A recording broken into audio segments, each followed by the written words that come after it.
بسم اللہ الرحمن الرحیم۔ السلام علیکم ورحمۃ اللہ۔ معزز سامعین، پیش خدمت ہے کرنل محمد خان کا مزاحیہ مضمون کار بکاؤ ہے۔ ہم سے پہلے بھی کوئی صاحب گزرے ہیں جنہوں نے بیٹھے بٹھائے بکری پال لی تھی اور پھر عمر بھر اس کے زانوں پر سر رکھ کر منمناتے رہتے تھے۔ ہمیں غیب سے یہ سوجی کہ اتفاق سے ولایت جا رہے ہیں، کیوں نہ وہاں سے نئی کار لائی جائے، یعنی کیوں نہ جانے سے پہلے پرانی کار بیچ دی جائے۔ اور یہ سوچنا تھا کہ جملہ اندیشہ شہر کو لپیٹ کر ایک کونے میں رکھ دیا اور کار بیچنا شروع کر دی، بوٹی بوٹی کر کے نہیں، سالم۔ ہمارے کار فروشی کے فعل کو سمجھنے کے لیے کار سے تعارف لازم ہے۔ یہ کار ان کاروں میں سے نہ تھی جو خود بک جاتی ہیں۔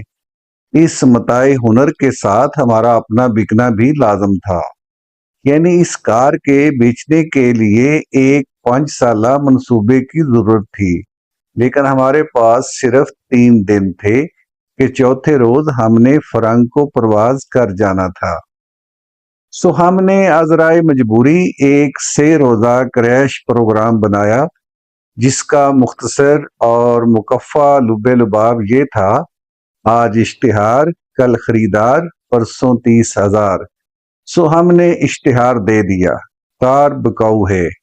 ایک کار، خوش رفتار آزمودہ کار، قبول صورت، فقط ایک مالک کی داشتہ، مالک سمندر پار جا رہا ہے۔ فون نمبر 62209 سے رابطہ قائم کریں۔ یہ سب کچھ صحیح تھا، لیکن جو اس سے بھی صحیح تر تھا اور جسے ہم اشتہار میں بالکل گول کر گئے تھے، وہ موصوفہ کی عمر تھی، جس کا صحیح اندازہ حضرت خضر کے سوا کسی کو نہ تھا۔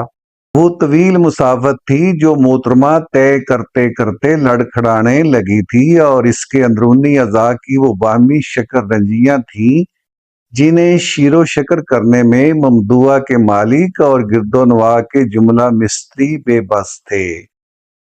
دوسری صبح اشتہار کے جواب میں ٹیلی فون آیا: السلام علیکم ورحمۃ اللہ وبرکاتہ۔ اس متشرہ سلام کے جواب میں ہم نے صرف وعلیکم السلام کہا، جو بہت ناکافی محسوس ہوا۔ ہمیں ذرا شک سا تھا کہ وعلیکم السلام کے ساتھ بھی برکاتہ وغیرہ لگ سکتے ہیں یا نہیں، ورنہ جی تو چاہا کہ سلام کا دمدار ستارہ بنا کر پیش کریں۔ اتنے میں ادھر سے آواز آئی: بندہ پرور، یہ کار کا اشتہار آپ نے دیا ہے؟ جی ہاں۔ کس ساخت کی ہے؟ فوکس ویگن ہے جناب، آج کل بڑی مقبول ہے۔ بجا فرمایا آپ نے، کون سا ماڈل ہے؟ ایسا پرانا نہیں، نئے ماڈل سے ملتا جلتا ہے۔ میرا مطلب ہے کہ کس سال کی ساخت ہے؟ اب ساخت تو 10 سال پہلے کی تھی، لیکن جواب میں یوں کھلم کھلا سچ بولنا ہمیں موافق نہ تھا، ادھر جھوٹ بولنا بھی ناواجب تھا۔ مان ہمارے ذہن میں خیال آیا کیوں نہ خریدار کے شرعی رجحانات کے پیش نظر کار کی تاریخ پیدائش سن عیسوی کی بجائے سال ہجری میں بتائی جائے، شاید شاعر اسلام کے احترام میں مزید موشکافی نہ کرے۔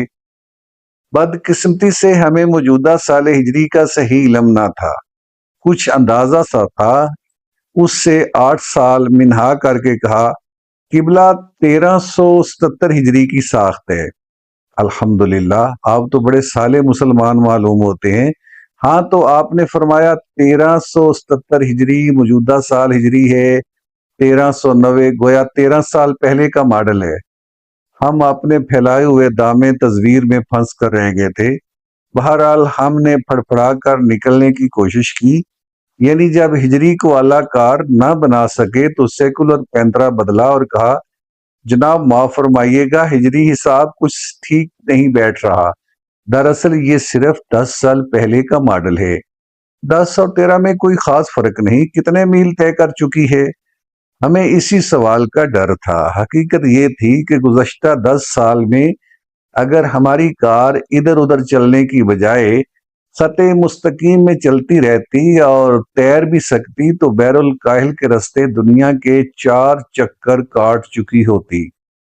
اس کا سپیڈو میٹر 99,999 میل بتاتا تھا کہ اس سے زیادہ کچھ نہ کہہ سکتا تھا، ورنہ حقیقت تو یہ تھی کہ نکل گیا تھا وہ کوسوں دیار ہرما سے، اور اس حقیر کرۂ ارض کا محیط زبوں تو فقط 25,000 میل ہے۔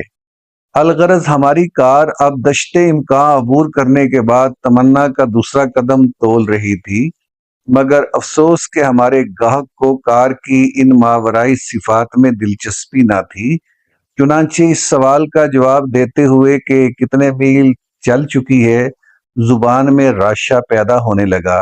بہرحال ہم نے اللہ کا نام لے کر ایک ہی سانس میں کہہ ڈالا، تقریباً 99,999 میل۔ ہمیں یقین تھا کہ یہ سن کر یا تو اپنا فون توڑ دیں گے یا گریبان پھاڑ ڈالیں گے، لیکن خلاف توقع ادھر سے توڑ پھوڑ کی کوئی آواز نہ آئی، بلکہ ایک امید افزا سوال سنائی دیا، کتنی قیمت ہے؟ 30,000۔ یہ ہم نے آدھے سانس میں کہا اور کامیابی سے اچھو کو روکا۔ ادھر سے مولوی صاحب کی آواز آئی، جناب بندہ، آپ کی کار 10 سال پرانی ہے، ایک کم 1,00,000 میل چل چکی ہے، آپ کے کہنے کے مطابق حالت اچھی ہے، مجھے آپ پر اعتبار ہے، 3,000 روپے قبول فرمائیے گا۔ کیا فرمایا آپ نے؟ یہ جملہ ہمارے منہ سے اضطرارن نکلا تھا، ورنہ ہم نے 3,000 کی پیشکش اچھی طرح سن اور سمجھ لی تھی، فقط ہمارے دل میں ایک فوری قہر نے کروٹ لی تھی، وہی قہر جو کبھی پطرس کے دل میں ابھرا تھا جب خدا بخش کے ساتھی نے ان کی تاریخی سائیکل کی قیمت چند ٹکے تجویز کی تھی اور پطرس نے دانت پیستے ہوئے کہا تھا، او سنتو حرفت سے پیٹ پالنے والے انسان، مجھے اپنی توہین کی تو پرواہ نہیں، لیکن تو نے اپنی بےہودہ گفتاری سے اس بے زبان چیز کو جو صدمہ پہنچایا ہے، اس کے لیے میں تجھے قیامت تک معاف نہیں کروں گا۔